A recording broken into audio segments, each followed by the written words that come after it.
कई बार ये होता है कि आप सूचना अधिकार के लिए आवेदन करते हैं और सूचना अधिकार का आवेदन आपने जिस कार्यालय में किया है उस कार्यालय से आपको एक पत्र मिलता है जिस पर ये लिखा होता है कई बार कि आपके द्वारा मांगी गई सूचना विशालकाय है, इस कारण आपको प्रदान नहीं की जा सकती। या जिस लोक सेवक की सूचना आपने मांगी है उनके और आपके मध्य में कोई केस चल रहा है, मुकदमेबाजी है, न्यायालय में कोई मुकदमा कोई लंबित है, पेंडिंग है, इस वजह से आपको सूचना नहीं दी जा सकती। कई बार ये होता है और कई साथियों ने, व्यूवर्स ने ये सवाल पूछा है मुझे लगातार। तो आज इसके लिए मैंने एक केस लॉ सर्च किया है आप लोगों से, मैं आपको उस केस लॉ को डिस्कस करूंगा।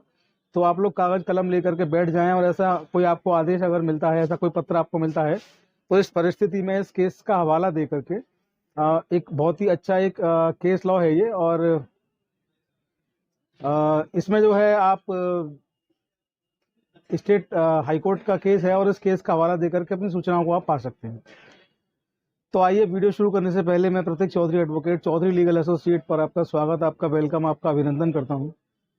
इसके साथ ही मैं आप लोगों से एक निवेदन कर दूं कि अब तक जिन लोगों ने चैनल को सब्सक्राइब नहीं किया है वो सब्सक्राइब कर लें और जो नोटिफिकेशन का बेल है उसको ऑल पर सेलेक्ट आप लोग कर लें, जिससे कि हमारे legal videos day by day जो अपडेट होते हैं वो आपको जैसे ही अपडेट हों, अपलोड हों, आपको उनका नोटिफिकेशन मिल जाए, आप उनको तुरंत देख पाएँ। इसके साथ ही एक विशेष निवेदन ये भी है कि हमारा फेसबुक पेज और इंस्टाग्राम का जो अकाउंट है वो भी चौधरी लीगल एसोसिएट के ही नाम से है। दोनों जगह सोशल मीडिया पे हम मौजूद हैं, डेली वहाँ वीडियोस पहुँचते हैं, अपडेट होते हैं। उनको भी आप लोग फॉलो करें और उनको फॉलो करके शेयर करें और वहाँ भी आप लोग कमेंट कर सकते हैं। उनका लिंक जो है डिस्क्रिप्शन के बॉक्स में आपको मिल जाएगा। तो आज का जो मामला है बड़ा दिलचस्प आज का मामला होने वाला है, क्योंकि आज एक ऐसे हाईकोर्ट का आदेश मैं आपको बताऊंगा जहाँ पर ये इस तरीके की चीज़ों का तोड़ इसमें दिया गया है। तो शुरुआत जो होती है वो यहाँ से होती है कि किसी व्यक्ति ने सूचना अधिकार का आवेदन किया न्यायालय में, न्यायालय परिक्षेत्र में, या ये मान लीजिए कि एक अधिवक्ता हैं, उन्होंने एक आरटीआई दी, एक कोर्ट में उन्होंने आरटीआई में को सवाल पूछे और आरटीआई में उनको सवालों के जवाब नहीं मिले या सही जवाब उनको नहीं मिले। ऐसी स्थिति में उन्होंने प्रथम अपील की। प्रथम अपील में भी उनको कोई संतुष्टिपूर्वक जवाब नहीं मिला। कमीशन गए, कमीशन में भी उनको कोई संतुष्टिपूर्वक जवाब जब नहीं मिला तब वो हाई कोर्ट गए।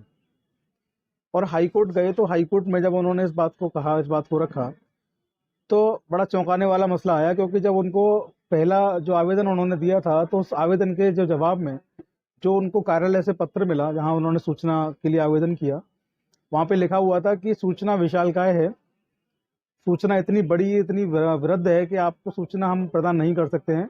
आप किसी भी कार्य दिवस में आकर के हमारे इस सूचना आपको कितनी चाहिए उसको आप छटनी कर लें, छांट लें, आपको कितनी सूचना चाहिए, क्योंकि आपके द्वारा ये सूचना मांगी गई है विशालकाय है, इतनी सूचना देने के लिए हम सक्षम नहीं है, आपको नहीं दे सकते। ये कई लोगों को मिलता है इस प्रकार का लेटर कि आपने जो सूचना मांगी है वो बहुत विशाल है, आप लोग किसी भी कार्य दिवस में आकर के और इसका निरीक्षण कर लें और बताएं कि आपको कौन सी सूचना वास्तव में चाहिए। दूसरा, जब उनको उस पत्र में जब उन्होंने अपील की तो अपील में उनको ये बताया गया कि आपके और लोक सेवक के मध्य जिसकी सूचना आप मांग रहे हैं उसके मध्य मुकदमेबाजी हो रखी है, इसलिए आपको उसकी सूचना नहीं दी जा सकती।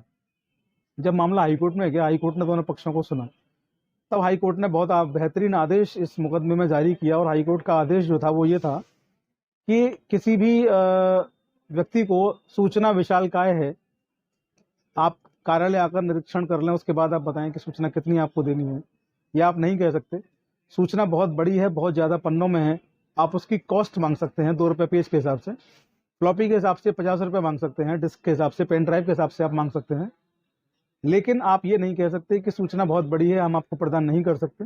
दूसरा, आप किसी भी आवेदक को ये नहीं कह सकते कि आपका मामला न्यायालय में विचाराधीन है और विचाराधीन मामला रहने के कारण आपने जिस लोक सेवक की सूचना मांगी है उसके और आपके मध्य कोई मुकदमा चल रहा है न्यायालय में, इसलिए आप सूचना मांगकर उसको तंग करना चाहते हैं। सूचना व्यक्तिगत है, आपको नहीं दी जाएगी, आप ऐसा भी नहीं कह सकते हैं। लोक सेवक के विरुद्ध और आवेदक के विरुद्ध कोई भी मामला न्यायालय में विचाराधीन है, वो एक अलग पार्ट है, उसको आप आरटीआई में नहीं जोड़ सकते। अगर आपने सूचनाएं मांगी हैं और सूचनाएं आपके पास मौजूद हैं, आपको देनी पड़ेंगी। तो ये बहुत बेहतरीन आदेश माननीय हाईकोर्ट ने किया। इस केस का साइटेशन जो है, शीर्षक, टाइटल जो है बता रहा हूँ, आप लोग नोट कर लें। इस केस का जो शीर्षक है वो ये है, कमल किशोर अरोड़ा एडवोकेट वर्सेस जन सूचना अधिकारी, Punjab and Haryana high court, और 2012 का ये केस है। और इसकी जो बुक है वो है RCR सिविल, और इसका पेज नंबर है 926। यहाँ पर जाकर आप इसको ढूंढ सकते हैं, आपको आराम से मिल जाएगा। और बहुत अच्छा केस है, और किसी व्यक्ति को चाहिए तो हमें लिख सकते हैं, हम भी इसको उपलब्ध करा देंगे। आशा करता हूँ आज का वीडियो जो था उसका शीर्षक जो था उसमें मैंने जो आपको बताया आप समझ पाए होंगे, और आप खुद समझदार बने, सजग रहें, जागरूक रहें, अपने आसपास के लोगों को जागरूक करें और उन तक इन चीज़ों को भी पहुंचाएं। जैसे कि आज का हमारा ये मैटर है कि सूचना विशालकाय है, आप कार्यालय में आकर के इसका निरीक्षण करके बताएं कि आपको कौन सी सूचना वास्तव में चाहिए। इस तरीके का कोई भी आपको जन सूचना अधिकारी अगर पत्र लिखता है तो आप इस हाईकोर्ट के आदेश को दिखा करके उसको चुप करा सकते हैं, उसको बता सकते हैं कि सूचना आपको देनी पड़ेगी, आप सूचना को छिपा नहीं सकते। दूसरा, अगर वो आपसे कहता है कि आपके और लोक सेवक के बीच में कोई मुकदमा चल रहा है इसलिए आपको सूचना नहीं दी जाएगी, तो ये भी इस हाईकोर्ट के ऑर्डर से साफ हो गया है कि ऐसा वो नहीं कह सकता। अगर ऐसा इन दोनों बातों में से कोई भी एक बात अगर जन सूचना अधिकारी कहता है तो वो कहीं ना कहीं हाईकोर्ट के आदेश की अवहेलना करता है, जिसके लिए आप उस पर कंटेम्प्ट ऑफ कोर्ट की का मुकदमा भी कर सकते हैं। तो आज के वीडियो में इतना ही। बने रहिए चौधरी लीगल एसोसिएट्स पर। जय हिंद, जय भारत, नमस्कार।